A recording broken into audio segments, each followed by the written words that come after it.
Welcome back my YouTube channel sociology live study. और आज की क्लास में यूपी ट्रिपल एससी पेट एग्ज़ाम 2025 भारतीय अर्थव्यवस्था के अंतर्गत जो चैप्टर है हरित क्रांति,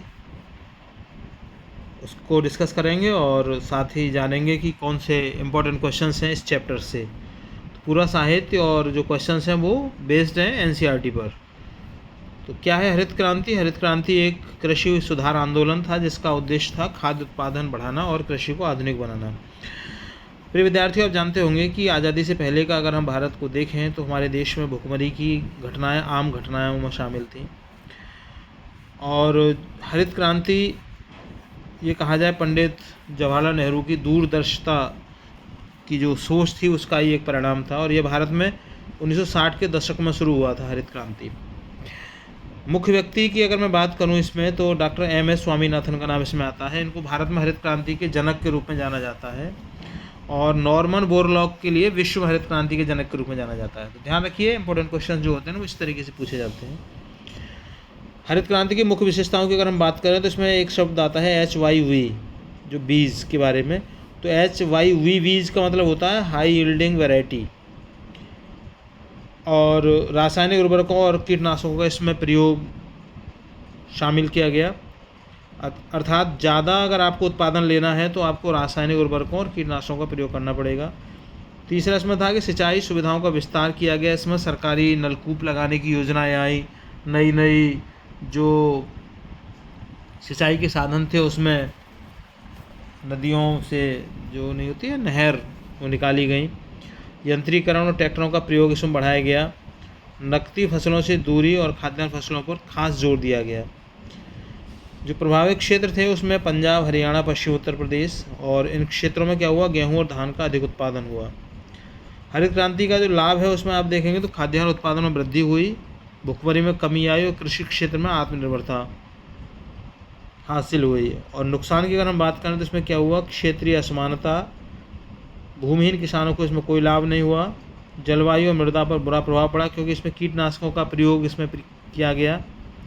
और भूजल स्तर में गिरावट हुई क्योंकि नए नए ट्यूबवेल लगाए गए, है ना, उससे क्या हुआ, जल का अधिकांशता इसमें दोहन किया गया, तो उससे भूजल का जो स्तर था उसमें गिरावट आई।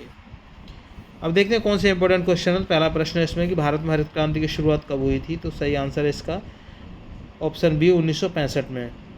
भारत में हरित क्रांति के जनक कौन है? So right answer option B, M.S. Swaminathan. Question number 3, हरित क्रांति मुख्यतः किस फसल से जुड़ी थी? राइट आंसर ऑप्शन बी, गेहूँ। क्वेश्चन नंबर 4, HYV बीज का मतलब क्या है? So right answer option C, high yielding variety. Question number 5, भारत में हरित क्रांति से सर्वाधिक लाभ किस राज्य को हुआ? So right answer option B, Punjab. Question number 6, हरित क्रांति से किस कृषि उत्पाद में सबसे अधिक वृद्धि हुई? राइट आंसर ऑप्शन बी, गेहूँ। क्वेश्चन नंबर 7, नॉर्मन बोरलॉग किस देश से थे? So right answer option B, America. Question number 8, हरित क्रांति के तहत किस तकनीक का सबसे अधिक प्रयोग हुआ? So right answer option B, machinery और सिंचाई। क्वेश्चन नंबर 9, हरित क्रांति का प्रभाव किन किसानों पर अधिक पड़ा? सो राइट आंसर ऑप्शन सी, बड़े किसान। क्वेश्चन नंबर 10, हरित क्रांति से जुड़ा मुख्य लाभ क्या था? सो राइट आंसर ऑप्शन बी, उत्पादन में वृद्धि। क्वेश्चन नंबर 11, हरित क्रांति का प्रमुख नकारात्मक प्रभाव क्या था? सो राइट आंसर ऑप्शन सी, क्षेत्रीय विषमता। क्वेश्चन नंबर 12, कौन सा घटक हरित क्रांति में शामिल नहीं था? सो राइट आंसर ऑप्शन सी, जैविक खेती। क्वेश्चन नंबर 13, भारत की कौन सी योजना हरित क्रांति से सबसे पहले प्रभावित हुई? सो राइट आंसर ऑप्शन सी, चौथी योजना। क्वेश्चन नंबर 14, हरित क्रांति का प्रमुख उद्देश्य क्या था? सो राइट आंसर ऑप्शन बी, खाद्य सुरक्षा। क्वेश्चन नंबर 15, हरित क्रांति के दौरान सिंचाई कैसे हुई? सो राइट आंसर ऑप्शन डी, भूमिगत जल। क्वेश्चन नंबर 16, हरित क्रांति से किस पर्यावरणीय समस्या में वृद्धि हुई? सो राइट आंसर ऑप्शन बी, जल स्तर में गिरावट। क्वेश्चन नंबर 17, हरित क्रांति से पूर्व भारत का मुख्य संकट क्या था? सो राइट आंसर ऑप्शन बी, भुखमरी। क्वेश्चन नंबर 18, हरित क्रांति का सर्वाधिक असर किस क्षेत्र पर पड़ा? सो राइट आंसर ऑप्शन सी, कृषि क्षेत्र। क्वेश्चन नंबर 19, हरित क्रांति के लिए विदेशी सहायता किससे मिली? So right answer option C, America से। और क्वेश्चन नंबर 20, हरित क्रांति के परिणामस्वरूप भारत किस क्षेत्र में आत्मनिर्भर हुआ?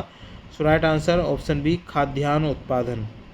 तो प्रिय विद्यार्थियों, अगर आप मेरे चैनल पर नए हैं तो उसको सब्सक्राइब कर लीजिए। वीडियो पसंद आए उसको लाइक शेयर कीजिएगा उन विद्यार्थियों के लिए जो पैट की एग्ज़ाम इस साल देने वाले हैं। तो चैनल पर जुड़ने के लिए थैंक यू। मिलते हैं अगली क्लास में, तब तक के लिए जय हिंद।